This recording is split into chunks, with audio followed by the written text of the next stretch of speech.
Le Festival de Cannes a dénoncé lundi 30 avril les agissements du producteur Polo Branco, qui veut interdire la projection le 19 mai, en clôture de la 71e édition de L'homme qui tua Don Quichotte du Britannique Terry Gilliam. À une semaine de l'examen en référé à Paris du contentieux entre le festival et le producteur portugais, la direction de la manifestation respectera la décision de justice, mais se tient du côté des cinéastes et en l'espèce du côté de Terry Gilliam, dont on sait l'importance qu'a pour lui un projet qui a connu tant de vicissitudes.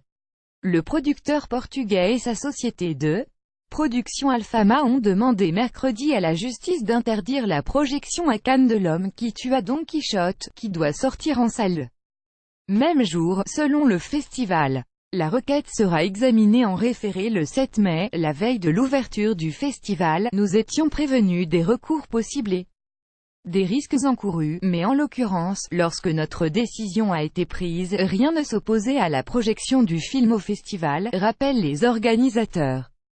Dans un communiqué où ils s'en prennent à Polo Branco, qui laisse son avocat procéder à des intimidations ainsi qu'à des affirmations diffamatoires aussi dérisoires que grotesques. La malédiction du film. Défendant leur position, Pierre Lescure et Thierry Frémaux, président et délégué général du festival, estiment que la défaite serait de céder à la menace. Les artistes ont besoin qu'on les soutienne, pas qu'on les attaque.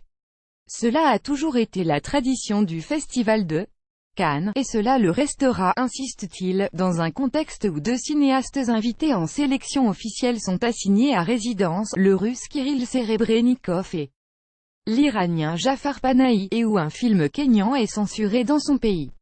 Les droits de l'homme qui tua Don Quichotte font l'objet d'un contentieux entre l'ex-Monty Python Terry Gilliam et le producteur portugais qui lui a acheté en avril 2016 ses droits d'auteur-réalisateur via Alfama Film.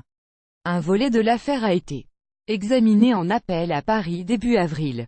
La décision est attendue le 15 juin. En première instance, en mai 2017, la justice française s'était prononcée en faveur de Polo Branco, tout en rejetant la demande du producteur de stopper le tournage en cours. Ces épisodes viennent prolonger la malédiction qui frappe depuis 18 ans. L'homme qui tua Don Quichotte. En 2000, Terry Gilliam avait dû abandonner le tournage en raison notamment des problèmes de dos de l'acteur Jean Rochefort et de pluies diluviennes. Ce fiasco a fait l'objet d'un documentaire Lost in La Mancha en 2002. Lire aussi, le Don Quichotte maudit de Terry Gilliam ose lancer sa bande-annonce.